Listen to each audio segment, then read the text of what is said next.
Hi friends, வாங்க. Liquid தண்ணி பற்றி ஒரு சிஸ்டர் கமெண்ட் கொடுத்துட்டு இருக்கீங்க. அவங்களுக்கு வேண்டி இந்த வீடியோங்க. ஏன்னா லிக்விட் தண்ணி பற்றி சொல்லுங்கள் அப்படின்ற மாதிரி சொல்லிட்டு இருந்தீங்க. அதில் என்னென்ன யூஸ் பண்ணுறீங்க அப்படின்றதையும் கேட்டிருந்தீங்க. நான் இப்படி தாங்க யூஸ் பண்ணுறேன் அப்படின்றது தான் உங்களுக்கு இந்த வீடியோவில் காட்ட போகிறேங்க. என்னென்ன இதில் போட்டிருக்கேன் அப்படின்னு பார்த்தீங்கன்னா, அரிசி கழுவுற தண்ணி, சாதம் வடிக்கிற கஞ்சி தாங்க மெயின். அடுத்து பார்த்தீங்கன்னா வெங்காய சரகு, பூண்டு சரகு, மோர், தயிர் எது பிடிச்சிருந்தாலுமே நீங்கள் ஊற்றலாங்க. இதில் மீன் கழுவுற தண்ணி, ஃபஸ்ட்டு தண்ணி மட்டும் ஊற்றுங்க. சிக்கன் கழுவுற தண்ணி, மட்டன் கழுவுற தண்ணி எல்லாமே ஃபஸ்ட்டு கழுவுற தண்ணி மட்டும் ஊற்றுங்க. அதுக்கப்புறம் பார்த்தீங்கன்னா புளிச்ச மாவு இருந்தாலும் ஊற்றலாங்க. அப்புறம் வாழைப்பழ தோல் எவ்வளோ இருந்தாலும் போட்டுக்கலாங்க. இது மட்டும் போட்டு ஒரு 15 நாள் 20 நாள் ஊற வச்சுருங்க. நல்லா டெய்லி 1 நாள் 2 நாள் கலக்கி விடுங்க. உங்களுக்கு வந்து புழுகு வராதுங்க அந்த தண்ணியில். அந்த மாதிரி கலக்கி விட்டு நீங்கள் வந்து யூஸ் பண்ணும்போது உங்களுக்கு செடிக்கு வந்து உண்மையிலே ரிசல்ட் நல்லா இருக்குங்க. 10 லிட்டர் தண்ணிக்கு 1.5 லிட்டர் அளவாக வந்து நீங்கள் லிக்விட் தண்ணியை கலந்துக்கலாங்க. 1.5 லிட்டரும் ஊற்றலாம், 1 லிட்டரும் ஊற்றலாங்க. இப்போ வெயிலுக்கு வந்து பார்த்தீங்கன்னா சோத்து கத்தாழை போட்டிருக்கேன் பாருங்கள். சோத்து கத்தாழையை சிறுசாக வெட்டி நான் அந்த தண்ணியில் போட்டு விட்ருக்கேங்க. இது வந்து புதுசாக ட்ரை பண்ணுறது தாங்க. இதெல்லாம் நிறைய நான் வந்து போட்டுட்டுங்க இந்த வீடியோவை. அதனால தான் சரி நான் இப்போ போகிறத கொஞ்சம் விட்டுட்டுங்க. இதை இப்போ நீங்கள் கேட்டதுனால உங்களுக்கு வந்து இந்த வீடியோ எடுத்துங்க. நான் பாருங்கள், கத்திரிக்காய் வந்து நம்மளுக்கு காய் வைக்கல, பூ வைக்கல அப்படின்லாம் சொல்லவே முடியாதுங்க. இந்த தண்ணி கொடுத்தீங்கன்னா நல்லா காய் வைக்குங்க. இது எல்லாமே பார்த்தீங்கன்னா நான் விதைக்க விட்டுட்டுங்க. ஏன்னா விதை வந்து இந்த வெள்ளை கத்திரிக்காய் வந்து விதை வந்து நிறைய தேவைப்படுறதுனால நான் வந்து விட்டுட்டுங்க, விதைக்கி விட்டுட்டேன். கொஞ்சம் சளி பிடிச்சிருக்கிறதுனால கொஞ்சம் வாய்ஸ் கொஞ்சம் முன்ன பின்னதாக இருக்கும். அட்ஜஸ்ட் பண்ணிக்கோங்க. ஏஆர் கிச்சன் ஃபேமிலி எல்லோரும் நல்லா இருக்கீங்களா? வாங்க வீடியோக்குள்ளே போகலாம். நெய் மிளகாய் வந்து பார்த்தீங்கன்னா பூ வச்சு காய் வைக்கவே ஆரம்பிச்சிருச்சுங்க. பாருங்க காய். அடுத்து இளம்பியாச்சுங்க. இப்போ வந்து பார்த்தீங்கன்னா நான் சொட்டு நீர் பாசனம் போட்டிருக்கேங்க. செடிங்களுக்கு வந்து பார்த்தீங்கன்னா சொட்டு நீர் பாசனம் போட்டிருக்கேங்க. வெயிலுக்கு வந்து தண்ணி நம்மளால் விட்டு சமாளிக்க முடியாதுன்றதுனால காலையில் ஒரு 10 நிமிஷம், சாயந்தரம் ஒரு 10 நிமிஷம் ஆன் பண்ணி விட்றேங்க. சூப்பராக வந்து தண்ணி பாஞ்சிடுதுங்க. இது வந்து உண்மையிலேயே மாடி தோட்டத்துக்கு இந்த மாதிரி நம்ம போட்டுக்கலாங்க. நீள்வால் கத்திரிக்காய் பாருங்கள். இந்த தண்ணி கொடுத்தோம்னாவே இந்த வெயில்லையும் நம்மளால் கத்திரிக்காயை அறுவடை பண்ண முடியுங்க. இந்த தண்ணி கொடுத்துட்டு நீங்கள் அடுத்த 2 நாளில் நீங்கள் பூவை வந்து செடியில் பார்க்கலாங்க. அந்த அளவுக்கு ரிசல்ட் இது வந்து அவ்வளோ அருமையாக இருக்குங்க. நான் தண்ணீர் ஒப்புற வரைக்கும் உங்களுக்கு செடி காட்டுறேங்க. பாருங்கள், அப்படியே பண்ணுறதுக்குள்ளே முத்திக்கிச்சிங்க அது. அதனால சரி அதுவும் விதைக்கி விட்டுட்டுங்க. இந்த மாதிரி பிஞ்சு அப்பப்போ பார்க்கணுங்க. பார்த்து சொத்தல் இல்லாத இருந்தால் விட்டுருங்க, சொத்தலாக இருந்தால் எடுத்துடலாங்க. எல்லாமே பாருங்கள், காய் பாருங்கள் சூப்பராக இருக்குது. அதாவது பிஞ்சிலே நாம் வந்து சொத்தல் இருக்கா இல்லையான்றதை பார்த்துடணுங்க. இல்லைன்னா வீணாக சொத்தல் ஆகிடுங்க. 2வது அடுத்த கத்திரிக்காய்க்கும் அது சொத்தல் ஆகிடுங்க. இதுதான் நீங்கள் கத்திரிக்காய் செடியில் கவனிக்க வேண்டியதுங்க. ஏன்னா கத்திரிக்காய் செடியில் வந்து நிறைய டவுட்டுன்னு கேட்குறீங்க. அதனால உங்களுக்கு இந்த விளக்கு நான் சொல்கிறேங்க. இது பார்த்தீங்கன்னா இன்னொரு ஒருத்தர் வந்து கமெண்ட் கேட்டிருந்தீங்க. செடி வந்து பார்த்தீங்கன்னா இது வந்து வண்டு வந்து செடி வந்து தொலைச்சிடுதுங்க. எல்லா இதுவுமே சட்டையுமே இது வந்து வீணாக போயிடுச்சு அப்படின்ற மாதிரி சொல்லியிருந்தீங்க. பாருங்கள், எழுதுமே வந்து பார்த்தீங்கன்னா தொலை போட்டு பாருங்கள். குருத்தவே வந்து தொலை போட்டுச்சுங்க. அது வானதை பார்த்த உடனே டக்குன்னு நான் வந்து இதோட கட் பண்ணிட்டேங்க. கட் பண்ண உடனே மற்ற செடி சட்டிங்களுக்கு அது பரவாயில்லைங்க. அதாவது பக்கத்தில் இருக்கிறதுக்கெல்லாம் பரவாயில்ல பாருங்கள், நல்லா இருக்கு. இந்த மாதிரி நம்ம அதை வாடின உடனே நம்ம ஒரு அடி விட்டு கட் பண்ணிடணுங்க. அந்த மாதிரி கட் பண்ணும்போது உங்களுக்கு அது பரவாதுங்க. இதுக்கு பேர் தாங்க தண்டு புழுன்னு சொல்லுவாங்க. இந்த கத்திரிக்காய் செடிக்கு மட்டும் இந்த தண்டு புழுகு வருங்க. இது வந்து நீங்கள் கவனிக்க வேண்டியது அது ஒன்று தாங்க. இந்த மாதிரி குருத்தில் தாங்க அது தாக்கும். குருத்தில் வந்து வாடிடுங்க. வாடும் போது நீங்கள் இது வாடி இப்படி கட் பண்ணி விட்ருங்க. கட் பண்ணும்போது உங்களுக்கு அது கீழே வந்து மற்ற சட்டைங்களுக்கு போகாதுங்க. இதுதாங்க கத்திரிக்காய் செடியில் கவனிக்க வேண்டியது. வேறு ஒன்றுமே இதில் கிடையாதுங்க. பாருங்கள், செடிக்கு வந்து எந்த ஒரு பூச்சி தாக்குதலும் இல்லாத செடிங்க பாருங்கள், நல்லா இருக்கு பாருங்கள். வெள்ளைப்பூச்சி வருது, பேனு வருதுலாம் சொல்கிறீங்க. என் செடிக்கு எதுவும் வரதில்லைங்க. அதனால தான் நான் எதுவுமே பயன்படுத்துறது இல்லைங்க உங்களுக்கு. அதனால தான் நான் வந்து இலையை அடியிலையும் காட்டுறேங்க உங்களுக்கு. நம்ம தண்ணி விடும் போது கழுவி விடணுங்க. அந்த மாதிரி 1 2ல் வரும்போதே டக்குன்னு நம்ம பார்த்துடணுங்க. பார்க்கும்போது உங்களுக்கு வந்து பூச்சி தாக்குதல் வராதுங்க. பாருங்கள், பளிச்சுன்னு இருக்குது பாருங்கள். இப்படி தாங்க மெயின்டைன் பண்ணணும். அடிக்கடிக்க இலையை நம்ம பார்க்கணுங்க. வாங்க அடுத்தது லிக்விட் தண்ணி ஊற்றலாம். பாருங்கள், தண்ணி நல்லா கலந்துடணுங்க. அதை கலந்து இந்த மாதிரி தாங்க நல்லா தண்ணியோட மிக்ஸ் பண்ணிக்கணுங்க. ஒரு 10 லிட்டர் தண்ணியில் 1.5 லிட்டர் ஊற்றலாம், இல்லை 1 லிட்டர் ஊற்றலாம். அது உங்கள் இஷ்டங்க. செடிக்கு தகுந்த மாதிரி ஊற்றிக்குங்க. செடி பெரிய செடியாக இருந்தால் 1.5 லிட்டர் ஊற்றுங்க. சின்ன செடியாக இருந்தால் 1 லிட்டர் போதுமானதுங்க. இந்த மாதிரி வாரத்துக்கு 2 டைம் ஊற்றுறேங்க இப்போ. ஏன்னா இப்போ வெயில் ஓவராக இருக்கிறதுனால மண் வந்து இது வந்து சாஃப்ட்னஸ் பண்ணுங்க. மண் சாப்பிட்டு பண்ணும் போது தான் உங்களுக்கு தண்ணி அது இழுக்குங்க. கல் மாதிரி ஆயிடுச்சுன்னா தண்ணி உள்ளே இழுக்காதுங்க. மேலே பார்த்தா நம்ம விடும்போது தருன்னு கீழே வந்துருங்க. அந்த மாதிரி வரும்போது செடி வந்து நீர் சத்து கிடைக்காத வாழ்ந்த மாதிரியே இருக்குங்க இலை. அந்த மாதிரி இருக்கக்கூடாதுங்க. நீர் சத்தோட செடி இருந்தால் தான் ஃப்ரெஷ்ஷாக இருக்குங்க, பார்க்கறதுக்கும் நல்லாயிருக்கும், ஹெல்த்தியாக இருக்குங்க செடி. அதனால தான் வாரத்தில் இப்போ 2 டைம் ஊற்றுறேங்க அந்த தண்ணியை. அப்படி ஊற்றும் போது தான் மண்ணை வந்து சாஃப்ட் பண்ணுதுங்க. 2வது செடி வந்து நீர் சத்தோட நல்லா இருக்குது பார்க்கறதுக்கு. பாருங்க காய்.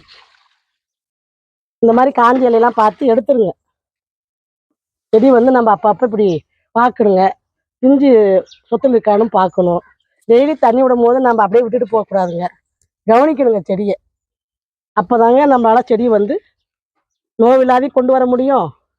நம்மளால் காயும் பறிக்க முடியுங்க. பாருங்கள் எவ்வளோ காய் இருக்குது பாருங்கள். பிஞ்சு பாருங்கள். செடி பாருங்கள் எவ்வளோ பெருசு வளர்ந்துருக்கு பாருங்கள். காய் நல்லா பொதாராட்டம் இருக்குதுங்க. செடி நல்ல க்ரோத்துங்க இந்த செடி. இப்போ சொட்டு நீர் போடவும் நல்லா தலை எப்படி இருக்குது பாருங்க. காய் அப்படியே இந்த ஒரு செடியிலே பார்த்தீங்கன்னா ஒரு 20 காய்க்கு இருக்குதுங்க. அந்த அளவுக்கு இந்த செடி வந்து காய் பிடிச்சிருக்குதுங்க. இந்த ரகம் நான் சொல்லிட்டே இருக்கிறேங்க உங்களுக்கு. இது அவ்வளோ ஒரு சூப்பரான ரகங்க. பாருங்க இந்த மாதிரி தான் காய் பாருங்க சொத்துல விழுந்துருக்குது பாருங்க. எடுத்துடணுங்க. இந்த மாதிரி உழும் போது எடுத்துருங்க. எல்லா பிஞ்சு வந்து நல்லா இருக்குதுங்க. இது ஒன்றுத்துல தான் விழுந்துருக்கு. அதாவது இப்போதான் ஸ்டார்ட் ஆயிருக்கு. நம்ம ஆரம்பத்துல எடுத்துட்டோம்னா பாருங்க இதெல்லாம் நல்லா இருக்கு பாருங்க. இந்த பிஞ்செல்லாம் பாருங்க சூப்பரா இருக்கு. அந்த மாதிரி பார்த்து எடுத்துட்டீங்கன்னா உங்களுக்கு மற்ற காய்களுக்கு சொத்தில் பரவாதுங்க. ஏன்னா நம்ம வந்து கஷ்டப்பட்டு மாடியில் வளர்த்துறோம். அப்படின்னும் போது நம்ம இந்த சொத்தில் காயை பறித்து சாப்பிட முடியாதுங்க. அதுக்கு தான் தண்ணி விடும் போதெல்லாம் நான் வந்து நோட்டீஸ் பண்ணி எடுத்துருவேங்க. இப்படி தாங்க நான் மாடி தோட்டத்தை மெயின்டைன் பண்ணுறேன். பெருசாக ஒன்று இதுக்கு நான் வந்து சிரமப்படுறதெல்லாம் சொல்லாங்க. ஒரு ஆர்வத்தோடையும் ஆசையோட தாங்க இதெல்லாம் பண்ணுறேன். அதாவது நம்ம ஆரோக்கியமாகவும் சாப்பிட்றோம். 2வது பார்க்கறதுக்கு அவ்வளோ ஒரு சந்தோஷம். குழந்தைங்களுக்கு இதெல்லாம் இப்படி வளைஞ்சு காட்டும் போது அவங்க அதுலேருந்து ஒரு விஷயத்த கற்றுக்குறாங்க. அதனால இது மூலிமா நிறைய பாடம் கற்றுக்கலாங்க. அப்படி தான் சொல்லணும். இது பாருங்க. இது பச்சை குண்டு கத்திரிக்காங்க. செடி பாருங்க எவ்வளோ பெருசு வளர்ந்துருக்குது பாருங்க. இதெல்லாம் காய் பார்த்தீங்கன்னா நல்லா பெரிய பப்ளிங் பாஸ் கத்திரிக்காய் மாதிரி வைக்குதுங்க. இது பாருங்க வச்சிருக்குது பாருங்க பிஞ்சு பாருங்க. இதுலேயே பார்த்தீங்கன்னா உங்களுக்கு 2 விதமாக கத்திரிக்காய் வைக்குதுங்க. இது பார்த்தீங்கன்னா பிளைன் பால் கலரில் வருதுங்க பச்சை கத்திரிக்காய். ஆனால் இது பாருங்க வரி வருது பாருங்க. இல்லை அது வளர்ந்துச்சுன்னா வருதா இல்லைன்னு பார்க்கணுங்க. எல்லாத்துலேயுமே பார்த்தீங்கன்னா முள் வருதுங்க. இந்த தண்டில் பார்த்தீங்கன்னா பூராமே பார்த்தீங்கன்னா முள்ளு கத்திரிக்காய் தாங்க இதுவும். பாருங்க எவ்வளோ அழகாக சொத்து இல்லாத இருக்குது பாருங்க. இந்த மாதிரி பார்க்கணுங்க. பிஞ்சிலே பார்த்தீங்கன்னா கண்டிப்பாக உங்களுடைய செடியுமே உங்களுக்கு வந்து நல்லா காயும் கொடுக்கும். செடி வந்து இப்படி அப்பப்போ பார்க்கணுங்க. இலைங்கள பார்த்தாதாங்க நம்மளால வந்து காய் பறிக்க முடியும். பாருங்க இது ஏதோ வந்து வண்டு சாப்பிட்டுக்குது பாருங்க.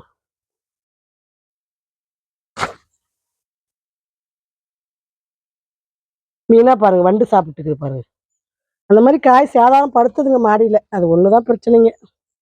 ஆனால் நான் எந்த கவரும் போடுறதில்லைங்க. வர்றது வரட்டும். அது பாருங்க பிஞ்சு பாருங்க. இன்னைக்கு உங்களுக்கு கத்திரிக்காய் செடியினுடைய அப்டேட் தாங்க காட்டுறேன். ஏன்னா கத்திரிக்காய் செடி பார்த்தீங்கன்னா இப்போ காய் கொடுக்குறாங்க. பழைய கத்திரி செடிலாம் பார்த்தீங்கன்னா உங்களுக்கு வந்து நான் நேற்று வீடியோ போட்டிருப்பேன். செவ்வாய்க்கிழமை வீடியோ போட்டிருப்பேன். பார்க்காதவங்க பாருங்கள். அதில் பார்த்தீங்கன்னா எல்லா செடியுமே பழைய கத்திரி ரகமெல்லாம் எடுத்துட்டுங்க. எடுத்துட்டு தான் இப்போ இந்த ரகத்தை இப்போ வளர்த்திட்டு வரேங்க.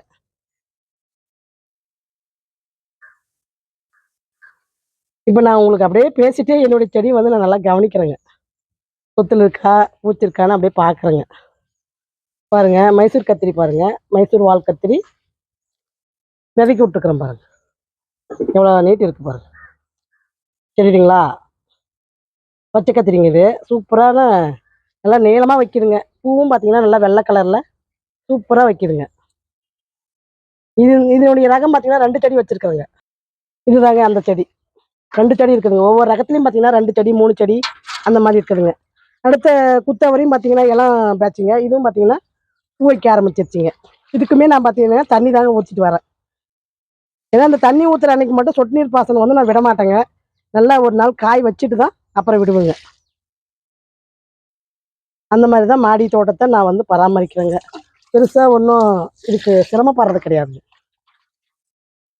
இங்கே பாருங்க தக்காளி இப்படி பழுத்து போய் கிடக்குது. வெயிட்டுங்க, ஃபுல்லாக வெயிட்டுங்க தக்காளி. அவ்வளோ வெயிட் இருக்கிறதுனால தான் இது எடுத்துடுறேங்க நான் காயிலே.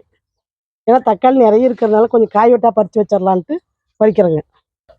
இது பார்த்தீங்கன்னா டபுள் கலர் பர்பிள் கத்திரிங்க, குண்டு கத்திரிங்க, டபுள் கலருங்க இது.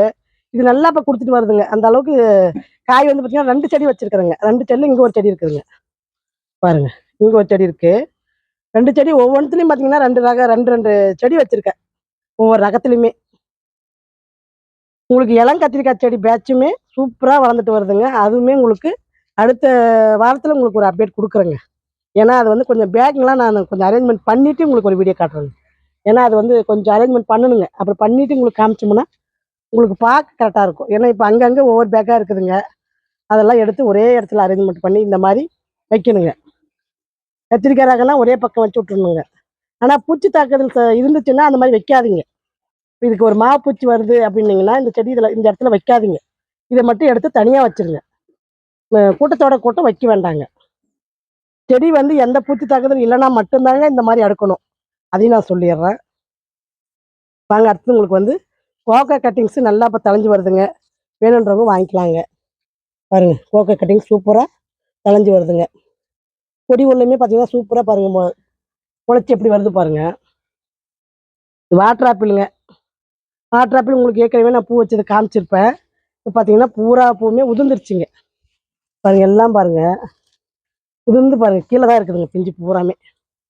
இதுக்கு தாங்க நான் சொல்கிறது, ரகம் சரியில்லைன்னா அது காய் வைக்கவே வைக்காதுங்க. இதை எடுத்துகிட்டு தாங்க நான் வேறு செடி வாங்கி வைக்கணும். ஏன்னா இதனுடைய தாய் ரகம் சரியில்லைன்னு தாங்க சொல்லுவேன். ஏன்னா லிக்விட் தண்ணி கொடுத்தோம்னாவே எந்த செடியாக இருந்தாலும் காயாக மாறிடுதுங்க. ஆனால் இது வந்து பார்த்தீங்கன்னா காயாக மாறுறதே கிடையாதுங்க. வந்து பார்த்தீங்கன்னா 3 வருஷமாக வச்சு வளர்த்துறேங்க. போன வருஷம் தான் பிஞ்சு வச்சுச்சு, பூ வச்சுச்சு, அப்பயும் கொட்டிருச்சுங்க. சரி எடுத்துடலான்னு நினச்சிங்க போன வருஷமே. அப்புறம் ஒரு சகோதரி சொன்னீங்க கமெண்ட்டில், இருக்கட்டும் அடுத்த வருஷமாவது காய் வைக்கிங்க, அவசரப்பட்டு எடுத்துட வேண்டான்னுங்க. அதுக்கு வேண்டி சரி ஒரு வருஷம் வெயிட் பண்ணி பார்க்கலான்னு சொல்லி விட்டுருந்தேங்க. இப்போ பார்த்தீங்கன்னா நிறைய மொட்டை எடுத்துருந்தது. உங்களுக்கும் நான் வீடியோலையும் காமிச்சிருப்பேன், ஷார்ட்ஸ்லையும் போட்டிருக்கேன். நிறைய மொட்டை எடுத்துச்சுங்க. இப்போ பார்த்தீங்கன்னா பூராமே கொட்டிருச்சுங்க. இதுக்கு தான் நான் உங்களுக்கு என்ன சொல்கிறதுன்னா, தாய் ரகம் சரியாக இருந்தால் மட்டும்தாங்க காய் வைக்கும். ஏன்னா சரியா இல்லைன்னா வைக்கவே வைக்காதுங்க. அது நம்ம என்ன பண்ணாலுமே வைக்காதுங்க. இதனுடைய வெரைட்டி அப்படிங்க. விதையும் சரி, பழச்செடியும் சரிங்க. தாய் ரகம் நல்லா இருந்தால் கண்டிப்பாக காய் வைக்குங்க. இப்போ இதை நான் எடுக்கலாமா வேணாமான்னு முடிவு பண்ணுறதே பாருங்க. இங்கே ஒரு 3 காய் இருக்குதுங்க. பாருங்க, இங்கே ஒரு 3 காய் இருக்குது. அது வந்து பெருசாகி காயாக மாறிடுச்சுன்னா விட்டுருவங்க. இன்னைக்கு கூட லிக்விட் தண்ணி இது கொடுத்துருக்குறேங்க. அந்த மாதிரி மாறிடுச்சுன்னா விட்டுருவங்க. காய் அப்போ கண்டிப்பாக இது மாறுது அப்படின்னா விட்டுருவங்க, எடுக்க மாட்டேன். ஆனால் காயாக மாறலை, அதுவும் கொட்டிருச்சு அப்படின்னா எடுத்துடலான்ட்டு தாங்க இருக்கேன். ஏன்னா செடியை வளர்த்தி நம்ம வேஸ்ட்டாக வளர்த்துட்டு கிடக்கக்கூடாதுங்க. மாடி வேறு வேட்டி ஏறுதுங்க. அதனால பார்த்தீங்கன்னா பலன் கொடுக்குறதா இருந்தால் மட்டும்தாங்க மாடியில் வைக்கணும், இல்லைன்னா வைக்கக்கூடாதுங்க. பாருங்க, அத்திக்காய் வந்து பாருங்க எப்படி சூப்பராக வச்சுட்டு வருது பாருங்க. இந்த மாதிரி பழச்செடி வாங்கி வச்சுட்டு போயிடலாங்க. அதுக்கு பதில் எத்தனை அத்திப்பழ செடினாலும் வச்சிடலாம் முளைக்குதுங்க. அந்த அளவுக்கு காய் பாருங்க எந்த அளவுக்கு சூப்பராக வச்சுட்டு வருது. இந்த 4 பழம் பறிச்சோமா சாப்பிட்டோமா அப்படின்னு போயிடலாங்க. ஆனால் இந்த மாதிரி செடியை வச்சு கஷ்டப்படக்கூடாதுங்க. எனக்கு இது ரொம்ப கஷ்டத்தை கொடுக்குதுன்னு சொல்லலாம், மன உளைச்சல் கொடுக்குதுன்னு சொல்லலாம். ஏன்னா ஆசாசியாக வாங்கி வச்ச செடிங்க இது பூ வச்சு என்னை ஏமாத்துது.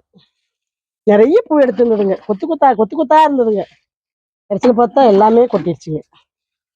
மறுபடியும் பாருங்க எப்படி குரோத் ஆயிருக்குது பாருங்க. சத்து இல்லைன்னா இந்த மாதிரி குரோத் ஆகாதுங்க செடி. சத்துலாம் இருக்குதுங்க, ஆனால் காயாக மாற மாட்டேங்குதுங்க. அதுக்கு ஏதாவது இன்னைக்கு லிக்விட் தண்ணி இதுக்கு ஊற்றணுங்க. நிறைய பிஞ்சு கொட்டுதுன்னு சொல்லிட்டு தான் இன்னைக்கு இதுக்கு ஊற்றணுங்க நான் லிக்விட் தண்ணி. அது ஊற்றியுமே பூவாக காயாக மாறலன்னதுனால தான் இது. அது ஒரு 3 பிஞ்சு பார்ப்பேங்க, காயாக மாறிடுச்சுன்னா விட்டுருவேன், மாறல அப்படின்னா எடுத்துட வேண்டியதுதாங்க. பாருங்க, டிராகன் ஃப்ரூட்டுங்க. இதுவுமே பிங்க் கலர் தான் வாங்கி வச்சுருக்கேன். இந்த வருஷம் இது காய் வைக்குதான்னு பார்க்கணுங்க. போன வருஷமே பூ வச்சுது, இந்த வருஷம் காய் வைக்குதான்னு பார்க்கணுங்க. இது நல்லா பார்த்தீங்கன்னா ட்ரம்மே கொடுத்துட்டுங்க இதுக்கு, நல்லா நீ மேலே ஏறிக்கோ அப்படின்ட்டு. கலாக்காய் செடியும் பார்த்தீங்கன்னா அருமையாக வளர்ந்துட்டு வருது பாருங்க.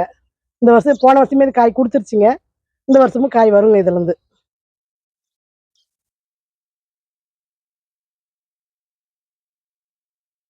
சகோதரி லிக்விட் தண்ணி கேட்டதுக்கு என்னங்க உங்களுக்கு இந்த வீடியோவும் உங்களுக்கு அப்லோட் பண்ணிட்டேங்க.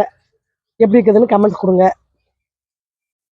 அடுத்த வீடியோ உங்களுக்கு வெள்ளிக்கிழமை வருங்க, பாருங்க. பாய்.